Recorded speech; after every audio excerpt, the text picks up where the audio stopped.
മതം എന്താണ് എന്ന് നമ്മളോട് ചോദിക്കണം. എന്താണ് മതം എന്ന ചോദ്യത്തിൻ്റെ ഉത്തരം കൊടുക്കേണ്ടത് മതവിശ്വാസികളായ നമ്മളാണ്.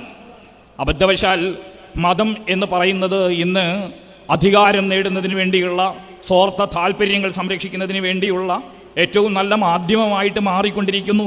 എന്നിടത്ത് മതത്തെ കൂടുതൽ ജീവസുറ്റതാക്കി പ്രകാശിപ്പിക്കുക എന്ന് പറയുന്നത് അത് ഏറ്റവും വലിയ ഒരു സമരമായി വരും. അതായിരിക്കും ഏറ്റവും വലിയ ജിഹാദ്. അതാണ് നമ്മൾ തിരിച്ചറിയേണ്ടത്. വിപ്ലവം എന്ന് SSFൻ്റെ അതിൻ്റെ രൂപീകരണ ലക്ഷ്യവുമായി ചേർത്ത് നമ്മൾ പറയുന്നുണ്ട്. എന്തുകൊണ്ട് വിപ്ലവം എന്ന വാക്കുപയോഗിച്ചു എന്ന് ചോദിച്ചാൽ അത്ര എളുപ്പം ചെയ്യാൻ പറ്റുന്ന കാര്യമല്ല അത് എന്നുള്ളത് കൊണ്ടാണ്. എന്താണ് വിപ്ലവം? വിപ്ലവത്തിൻ്റെ പിറകിൽ എപ്പോഴും ഏറ്റവും മോശമായ ഒരു വായനയുണ്ട്. വിപ്ലവം എന്ന് പറഞ്ഞാൽ മാറ്റമാണ്.